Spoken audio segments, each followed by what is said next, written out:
কথায় বলে সব তীর্থ বারবার কিন্তু গঙ্গাসাগর একবার, আর সেই গঙ্গাসাগরের জন্যই খারাপ খবর।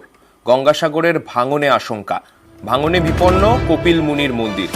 আর এই ভাঙন আস্তে আস্তে মন্দিরের দিকেই এগোচ্ছে। গত কোটালে ধসে যায় মন্দিরের কাছের রাস্তা। ভাঙনে বেহাল স্নানঘাটের রাস্তা, এখান থেকে অস্থায়ী দোকান যেগুলো ছিল সেগুলো সরিয়ে দেয়া হলো। আমাদের সঙ্গে রয়েছেন আমাদের প্রতিনিধি বিশ্বজিৎ। বিশ্বজিতের কাছে যাব। বিশ্বজিৎ, বর্তমান পরিস্থিতিটা কতটা ভয়াবহ তোমার কাছ থেকে সেটা জানতে চাইবো, আর প্রশাসনিক তরফে ঠিক কি কি পদক্ষেপ করা হচ্ছে?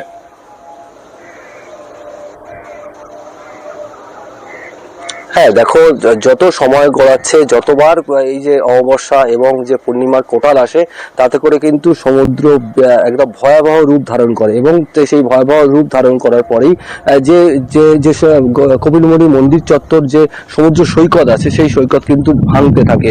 গত অমাবস্যার কোটালে যেটা দেখা গেল, প্রবল জলোচ্ছ্বাস লক্ষ্য করা গিয়েছে এবং সেই জলোচ্ছ্বাসের ফলে যে কংক্রিটের রাস্তা 2 নম্বর এবং যে 5 নম্বর পর্যন্ত যে কংক্রিটের রাস্তা একদম ওয়াশ আউট হয়ে গিয়েছে, পুরো ভেঙে চলে গিয়েছে। অর্থাৎ বলতেই পারো সমুদ্র যত দিন গড়াচ্ছে কিন্তু ধীরে ধীরে কপিলমুনি মন্দিরের কাছাকাছি আসতে শুরু করেছে। একটা সময় ছিল যেটা প্রায় 1 কিলোমিটারেরও বেশি দূর ছিল সমুদ্র, কিন্তু এই মুহূর্তে সেটা কমে দাঁড়িয়েছে প্রায় 500 মিটার বললেও চলে। তো বুঝতেই পারছো, স্বাভাবিকভাবে স্থানীয় যে মানুষজনরা তারা কিন্তু আতঙ্কিত। তারা যেটা বলছেন যে গঙ্গাসাগর মেলার সময় শুধুমাত্র কাজ করা হয়, তারপর সারা বছরে কিন্তু কোনো রকম ভাবে কাজ করা হয় না। এবং তারা সঙ্গে থাকো, সাধারণ মানুষ ঠিক কি অভিযোগ করছেন একবার শোনাবো। যেভাবে ভেঙে যাচ্ছে, এটা কিছু একটা সমাধান না করলে আগামী দিনে আমরাও বিপদে পড়ব। মন্দির আছে, মন্দিরটা ভেঙে যেতে পারে। আর এইটা সরকারের কাছে আমাদের বিনীত আবেদন, এইটা একটা স্থায়ীভাবে কিছু করার জন্য। প্রত্যেকবারে হ্যাঁ আমরা দেখি সাগর মেলার সময় ওইটা ঠিক মতন ঠিকঠাক করে। আমরা কোনোভাবে যে এটা আমাদের জন্য একটা মন্ত্রী পেয়েছি আমরা সাগরদ্বীপবাসী, সেই জন্য আমরা বলছি স্থায়ী বাসিন্দা হিসাবে আমি বলছি, কোনো রাজনীতি দলের হয়ে না, আমরা স্থানীয় বাসী হিসাবে বলছি যে এটা আমাদের মন্ত্রীমশাইকে যে এটা আপনি আমাদের এই নদী বাঁধটা আপাতত ঠিক করুন।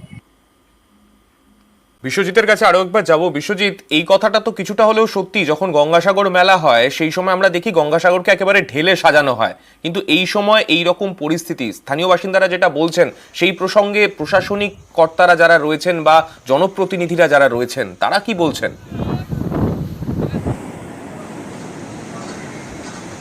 হ্যাঁ দেখো, তোমাকে প্রথমেই বলবো যে গঙ্গাসাগর মেলার সময় শুধু কাজ হয় না, তারপরেও এই যে সমুদ্র ভাঙন রোধ করার জন্য সরকারিভাবে বিভিন্ন রকম প্রচেষ্টা কিন্তু চালানো হয়েছে, কিন্তু সব ক্ষেত্রে কিন্তু ব্যর্থ হয়েছে রাজ্য সরকার এবং যে প্রশাসন। এবং সেই কারণে কিন্তু ইতিমধ্যে প্রশাসনিক তরফ থেকে যেটা জানানো হচ্ছে, একটা মাস্টার প্ল্যান তৈরি করা হচ্ছে যে সমুদ্রকে কিভাবে ঠেকানো যায়। তুমি জানো, বিগত দিনে 3টি মন্দির, যে এই যে কপিলমুনি মন্দির সমুদ্র বিলীন হয়ে গিয়েছে, এটি আরো একটি মন্দির। এটা কিন্তু প্রশাসনের কাছে সব থেকে বড় চ্যালেঞ্জ হয়ে থাকবে যে এই মন্দিরটা কিভাবে প্রশাসন রক্ষা করবে।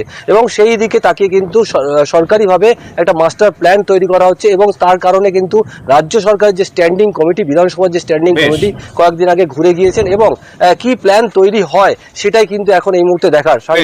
ধন্যবাদ বিশ্বজিৎ। গঙ্গাসাগর মেলায় দেখুন, ইরিগেশন দপ্তরে আপনারা জানেন টেট্রাপডের করেছে। আমার ইতিমধ্যে কথা হয়েছে, আমাদের মাননীয় এমআইসি আছেন, মাননীয় এমআইসি সুন্দরবন এবং আমাদের ইরিগেশন সেক্রেটারি, হয়তো ওখানে পিডব্লিউডি রাস্তাও আমি শুনলাম, আমাকে বিডিও সাহেব বলেছেন কি ওখানে রাস্তাও কিছু ক্ষতি হয়েছে, যেটা 3 নম্বর নাকি 4 নম্বর রাস্তা। তো সেখানে আমাদের ইরিগেশনে কিছু আরও এম্বাঙ্কমেন্ট প্রোটেকশনের কাজ আমাদের হবে, অ্যান্ড পিডব্লিউডি ওই রাস্তাটি করবে। তো ইরিগেশন সেক্রেটারিও আমাকে যা এমআইসি বলেছেন কি খুব শীঘ্রই ওনার একটা ভিজিট হবে।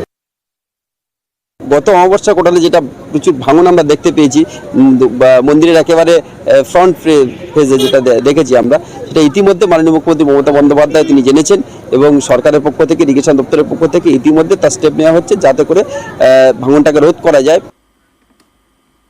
জলা জমিতে মাটি ফেলে সেটাকে বাস্তু জমি বানিয়ে দেয়া, এই সমস্যা দীর্ঘদিন ধরে আমরা বিভিন্ন জায়গায় দেখিয়েছি। বিভিন্ন জায়গায় এই জিনিস করা হচ্ছে, তার বিরুদ্ধে মুখ্যমন্ত্রীকে আমরা মুখ খুলতে দেখেছিলাম। এবার চাপড়ার ছবি দেখাবো। চাপড়ায় পুকুর ভরাট করে নির্মাণ, পুকুরের একাংশ বুঝিয়ে বাড়ি তৈরির অভিযোগ। পুকুর কিনে বোজানোর অভিযোগ মালিকের বিরুদ্ধে।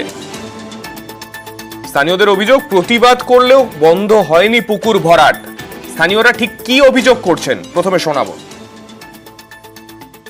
পুকুর ভরাটের এলাকার যত জল, সেই জলগুলো কোথায় যাবে বলেন? সাধারণ মানুষ যে চান টান করতে আসছে, কেন সরকার চান করতে পারবে না, রাস্তার জলগুলো করতে পারে না, এই পুকুরটায় ভরাট করছে, এটা খুব খারাপ জিনিস। এগুলো আমরা নিষেধ করা সত্ত্বেও আবারও তারা কনস্ট্রাকশন চালিয়ে যাচ্ছে।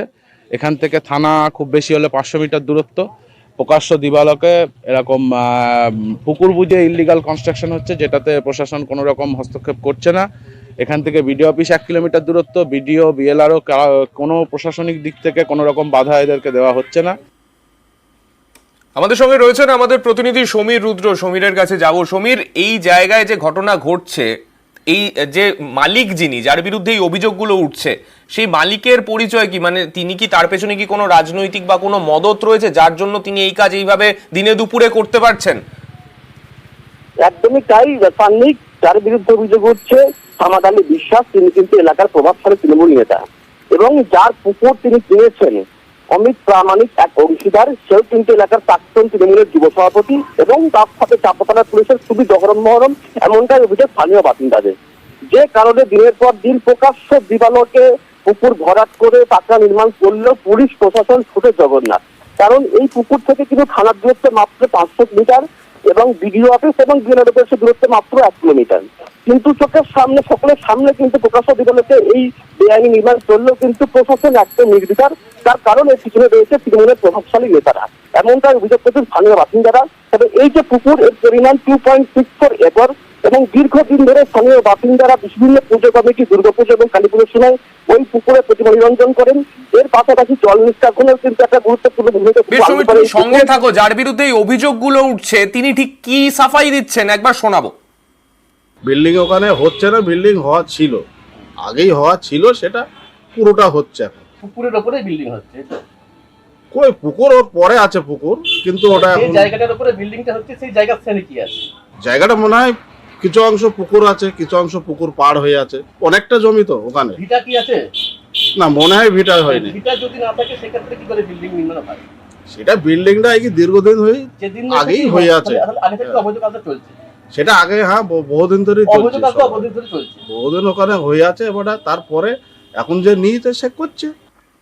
সমীরের কাছে আরো একবার যাব। সমীর, মালিক তো বলছেন আগে থেকে ওখানে একটা বাড়ি হয়ে আছে, মানে কোনো এক সময় কেউ একটা কোনোভাবে একটা বাড়ি হয়তো বানিয়ে এমনি ফেলে রেখে দিয়ে চলে গেছিলেন, ওনার দাবি সেই রকমই।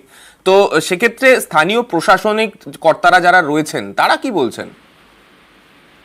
দেখো, এখানে থেকে স্থানীয় পঞ্চায়েতের উপপ্রধান তিনি বলছেন যে আমাদের কাছ থেকে কোনো রকম জমি বাড়ি করার জন্য অনুমতি দেওয়া হয়নি, এবং পুকুরের শ্রেণী যেটা রয়েছে কাগজে কলমে, সেখানে বাড়ি করতে গেলে পরে সেই পুকুরের শ্রেণী পরিবর্তন করা হয়, তার জন্য কোনো রকম আবেদন করা হয়নি।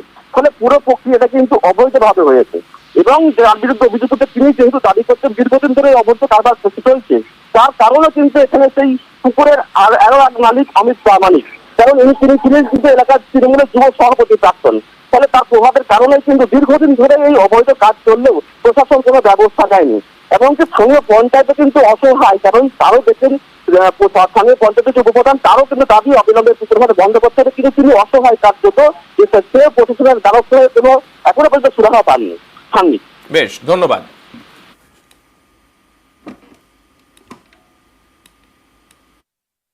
পুকুরের ওপর পুকুর ভরাট করে বিল্ডিং করা মানে সম্পূর্ণ অবৈধ। আমরা এখন আপাতত প্রশাসনের কাছে যাব, প্রশাসনের কাছে গিয়ে আবেদন করব যে জিনিসটা যাতে বন্ধ করা যায়, কিংবা যতটা জোর করে গেঁথেছে সেটা যাতে ভেঙে চুরে আবার সেটাকে আগের মতো করে দেওয়া যায়।